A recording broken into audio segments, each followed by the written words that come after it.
sertamu dan sertamu juga. Inilah Injil Yesus Kristus menurut Matius. Injil Matius pasal 2 ayat 1 sampai 12. Pada zaman pemerintahan Raja Herodes, sesudah Yesus dilahirkan di Bethlehem di tanah Yudea, datanglah orang-orang Majus dari timur ke Yerusalem. Mereka bertanya-tanya, di manakah dia, raja orang Yahudi yang baru dilahirkan itu? Kami telah melihat bintangnya dari timur, dan kami datang untuk menyembah dia.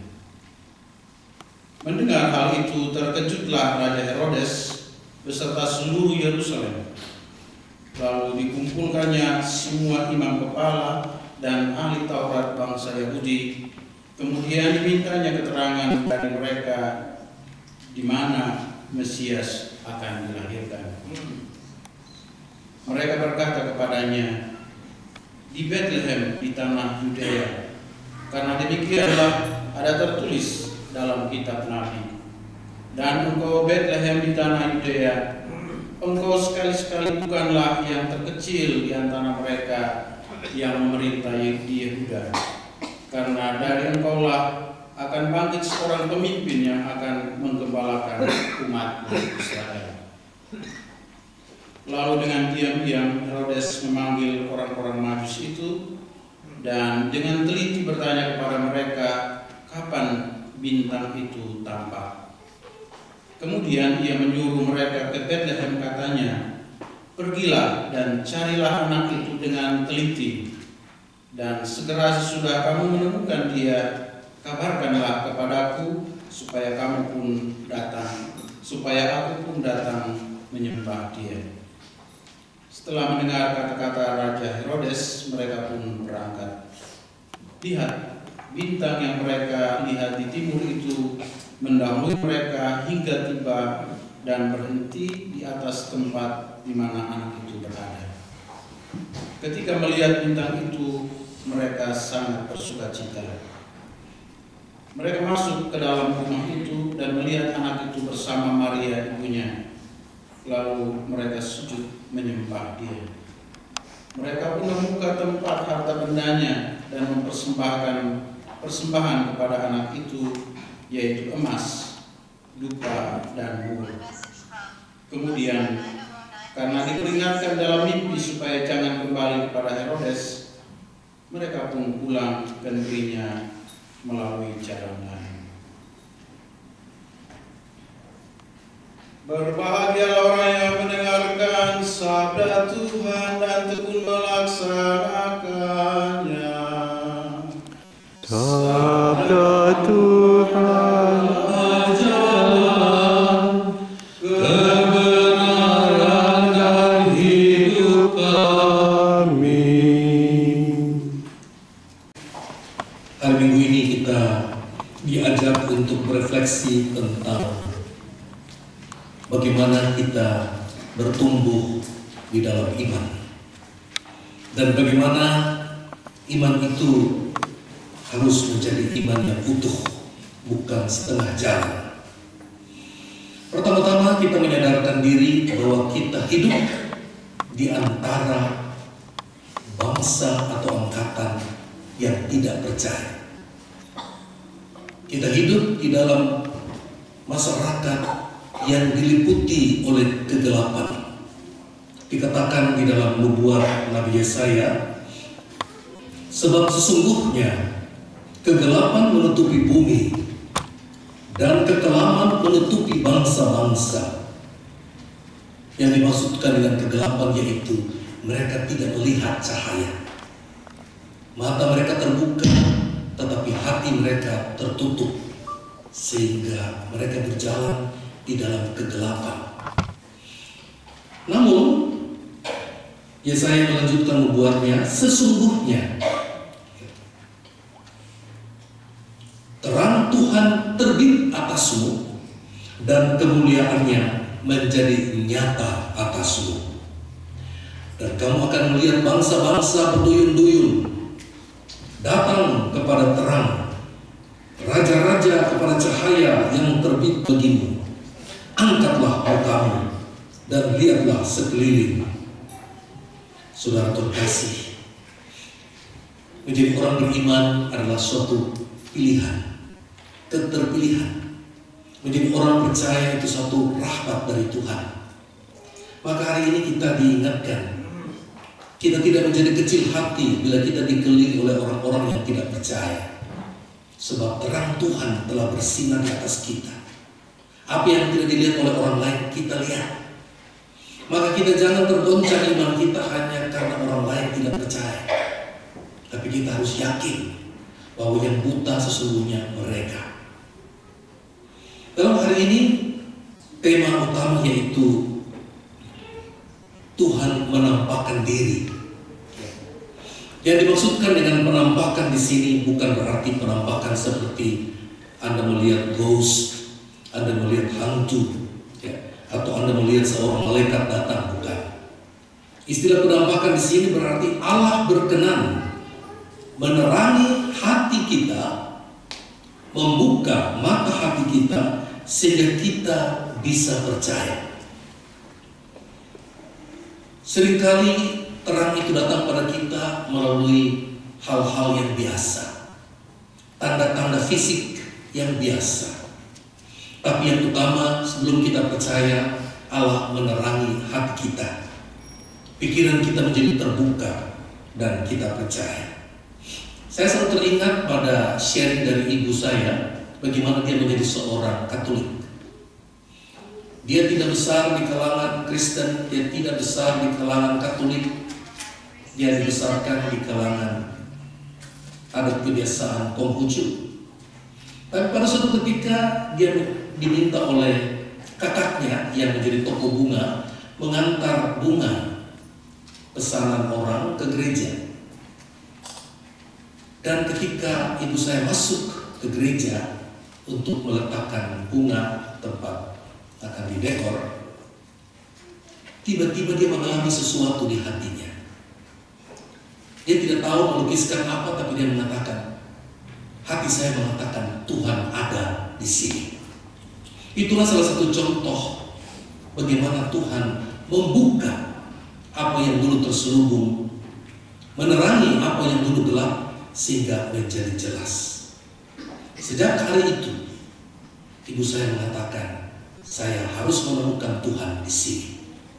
Dan dia mengambil keputusan yang benar. Saudara-saudari yang terkasih, demikian kita memahami arti daripada penampakan. Tuhan membuka mata hati kita, sehingga kita bukan hanya percaya dengan pikiran, tapi juga dengan hati. Bukan hanya dengan hati, dengan keyakinan. Bukan hanya sampai dengan keyakinan pribadi, tapi merubah hidup kita. Bahkan harta milik kita pun diungkapkan sebagai tanda percaya. Hal berikut ingin saya uraikan, yaitu siapakah orang Majus yang menjadi pusat pewartaan kita hari ini. Pertama-tama, orang-orang Majus itu adalah orang-orang yang tidak punya agama. Mereka tidak pernah menerima kedatangan seorang nabi pun yang berbicara tentang Tuhan. Maka mereka mencari Tuhan hanya dengan insting. Apa yang mereka pelajari yaitu mereka memandang gerak bintang-bintang di langit dan mereka mengagumi karena mereka melihat di dalam bintang-bintang ini ada sesuatu yang menggambarkan Sang Pencipta. Tapi mereka tidak mengenal. Allah berkenan membuka hati dan pikiran mereka lewat bintang yang mereka lihat. Ya mungkin bagi orang lain kalau lihat bintang itu biasa aja. Tetapi bagi mereka, pengalaman menemukan pengamatan bintang itu membuka hati dan pikiran mereka. Sehingga mereka tergerak. Mereka tertarik dengan luar biasa. Sehingga mereka menjadi sangat yakin. Dan mereka, keyakinan itu mereka tidak simpan. Bagaimana ketertarikan itu diungkapkan dengan rela meninggalkan negerinya, berjalan mencari Kami pernah mengatakan, melalui bintang itu kami disadarkan ada seorang yang luar biasa yang disebut raja dari segala raja telah lahir di bumi. Jadi bukan bintang yang mengatakan itu kepada mereka, tapi Allah lah yang membuka diri mereka melalui tanda bintang itu. Kalau kita baca surat Paulus kepada umat di Roma, Santo Paulus mengakui, Roma 8:28 mengatakan, kita tahu sekarang bahwa Allah bekerja dalam segala sesuatu. Dalam segala sesuatu, bukan hanya lewat agama, dalam segala sesuatu untuk mendatangkan kebaikan bagi orang yang terpanggil sesuai dengan rencananya. Demikian juga lewat orang Majus ini, Allah bekerja lewat pengetahuan mereka yang kafir, lewat ilmu perbintangan yang mereka miliki satu-satunya untuk menuntun mereka bertemu pada kebenaran. Tidak jarang kita mengalami bahwa pengalaman jatuh di dalam dosa membuat kita sadar kita perlu juru selamat. Melalui pengalaman pahit di dalam hidup yang tragik, kita mengalami bahwa kita membutuhkan Tuhan. Melalui pengalaman bahwa kita disembuhkan ataupun kita tidak disembuhkan, kita disadarkan akan ketergantungan kita pada Sang Maha Kuasa. Maka sebagai orang beriman, kita tidak boleh pasif. Hendaknya kita berlaku peka. Berlaku peka terhadap kesekidaran kita. Di manakah dan melalui apakah Tuhan mau menyentuh hidup kita. Bagi kita yang sudah percaya dan menjadi Kristen, Allah menyentuh kita yang paling jelas lewat firman-Nya, lewat gereja. Tapi kalau kita pun mematikan diri untuk tidak mau mendengarkan firman, maka Allah mungkin berbicara dengan cara yang lain, lewat alam, seperti dialami oleh ketiga orang Majus ini. Jadi kita walaupun hidup di tengah kota yang penuh kesibukan, sesekali lepas dari kesibukan dan coba nikmati alam. Lihatlah, rasakanlah angin yang berembus. Lihatlah, kagumi langit dan awan-awan. Dan biarkan hatimu mengakui betapa dahsyatnya Sang Pencipta ini, yang tidak mungkin menciptakan ini tanpa maksud. Demikian juga melalui pengalaman pahit dan kejatuhan. Jangan mengatakan langsung, oh Tuhan kutuk saya. Tidak. Tuhan mau menuntun kita untuk lebih kenal Dia. Atau melalui persahabatan yang baik, yang sehat lewat sesama. Jangan anggap itu hanya sebagai suatu kebetulan. Tapi mungkin Tuhan menampakkan diri lewat sahabat kita.